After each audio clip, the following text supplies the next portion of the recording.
Hi, my name's Louise and I'm an engineer at Holden. I'm going to be discussing how to install and tether child seats.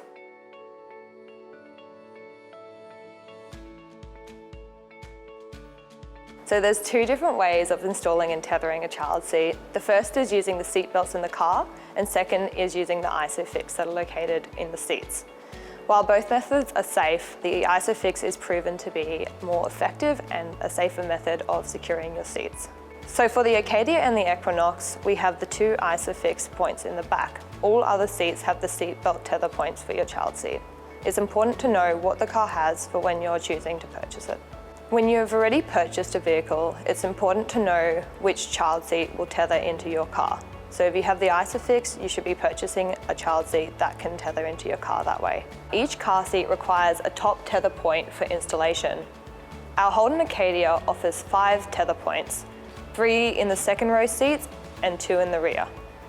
You should keep in mind that not all 7-seater cars offer these 5 tether points. We also offer the 2 ISOFIX anchors in the rear seats.